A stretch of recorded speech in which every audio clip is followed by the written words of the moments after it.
बिस्मिल्लाहिर्रहमानिर्रहीम। अस्सलाम वालेकुम। अगर कोई सरकारी मुलाजिम रिश्वत लेता है या लेने की कोशिश करता है या फिर एग्रीज टू टेक मतलब राज़ी हो चुका है लेने पर, तो आप रिश्वत को रोकने के लिए और उसके खिलाफ कार्रवाई करने के लिए किस एक्ट का इस्तेमाल कर सकते हैं? इसको रोकने के लिए the prevention of corruption act section 5 है, जो कि 1947 का एक्ट है, जिसमें आप अक्सर सुनते हैं लिखा होता है कि फलां बंदे पे 5/2/47 लग गई है।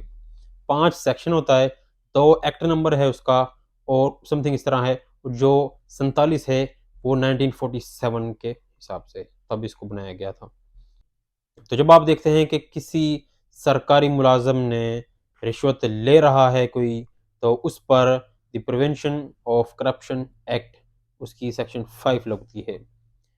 इसमें पनिशमेंट कितनी है? 7 साल इसमें सज़ा होगी और विद फाइन। ठीक है जी। तो इसमें आपने देखना है कि इसकी रिक्वायरमेंट्स क्या होती है, कब ये अप्लाई होता है?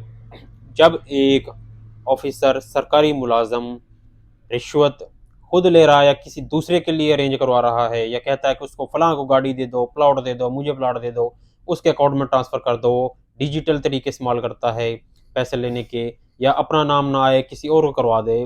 बहरहाल अगर वो शख्स ऐसा काम कर रहा है तो इस पर यह अप्लाई होगा। 7 साल सज़ा है इसकी। अब इस पे 3 चीज़ें हैं जो आपने देखनी है। अब वो शख्स रिश्वत ले या लेने की कोशिश कर रहा हो, या फिर एग्री हो जाए उस चीज़ पर कि मैं हाँ लूँगा, ये डील होगी फलां, मतलब उस पर ये अप्लाई होगी सेक्शन। उसके अलावा आप सेम सिमिलर तकरीबन जो है पनिशमेंट, वो आप पीपीसी में भी इसकी कुछ है, देख सकते हैं आप, रीड कर लें आप। पीपीसी में सेक्शन 61 से 65 तक, जो कि उसमें उसका नाम दिया गया है कि offences related to public servant. तो इसमें 3 साल सज़ा होती है, फाइन होता है। तो बेहतर है आप 7 साल की सज़ा की तरफ जाएँ, ताकि आप लोगों के लिए भी इसमें ज़्यादा कॉन्फिडेंस हो, जिस जो बंदा कर रहा है उसको सबक सिखाया जाए। अब इसका प्रोसीजर क्या है? प्रोसीजर जो होता है इसका वो क्या है? वो ये है कि आपने डीजीएनटी जो करप्शन होते हैं, उनको आपने दरख्वास्त लिखनी है डीजीएनटी करप्शन को। तो यहाँ लाहौर हाई कोर्ट के पास इधर मौजूद है उनका ऑफिस। तो आप उनको दरख्वास्त लिखेंगे, तो जिसमें आपका आईडी कार्ड अटैच होनी चाहिए, कॉपी उनकी, और आपने बयान हल्फी भी देना है कि आपने जो ऑफिसर जो कुछ कर रहा है उसके खिलाफ जो होता है। बेसिकली ये होता है कि 17 ग्रेड 18 का कर रहा है तो उसके ऊपर जो बॉस होगा वो करेगा इन्वेस्टिगेशन, इसके ऊपर इंक्वायरी होती है पहले। तो उसके अलावा अब 18 से ऊपर का अगर ऑफिसर है तो चीफ मिनिस्टर में, अगर 18 से ऊपर का ऑफिसर है तो उस पर तो चीफ मिनिस्टर साहब जो होते हैं वो इंक्वायरी करेंगे, या चीफ मिनिस्टर सेक्रेटरी जो होते हैं वो उस पर इंक्वायरी शुरू करते हैं। तो इस तरह इंक्वायरी के बाद अगर वो प्रूफ हो जाते हैं तो इंक्वायरी के बाद उस पर वो एफआईआर इंदराज हो जाती है।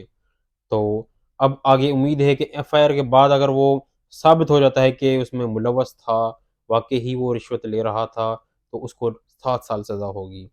और कुछ तरीके इस तरह के होते हैं कि इससे डिफरेंट होते हैं कि एक ट्रैप होता है, किसी बंदे को सरकारी मुलाज़िम रिश्वत ले रहा है, उस पर एकदम छापा मार देना।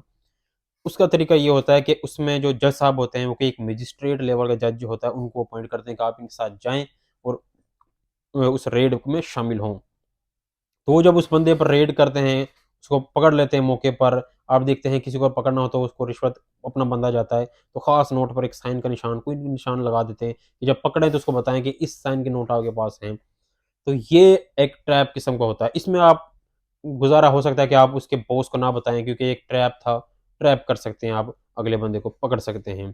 तो ये सारा उम्मीद है कि आपको समझ आया होगा प्रोसीजर है कि अगर कोई सरकारी मुलाज़िम रिश्वत ले रहा है, या आपको किसी रिश्वत इस तरह ले रहा है कि कोई प्लॉट ले रहा है, गाड़ी ले रहा है, मजबूर कर रहा है आपको। नॉर्मल होता है कि हमारे यहाँ पर जो सरकारी उस पे चले जाता है, वो अपने आप को बस समझता है कि मैं उस पे बड़ा हूँ, तो उसमें वो उसका मिसयूज़ भी करते हैं और उसमें बड़ा अच्छा उसमें वर्क भी कर रहे थे ईमानदारी से, ऐसे भी लोग हैं।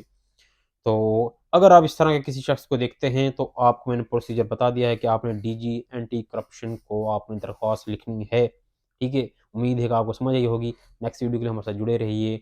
और कोई भी अपनी राय हो आप कमेंट में दे सकते हैं। तब तक के लिए इजाज़त दीजिए, मेरा चैनल सब्सक्राइब करें अगर वीडियो पसंद आई हो तो। तब तक के लिए इजाज़त दीजिए, अल्लाह हाफ़िज़।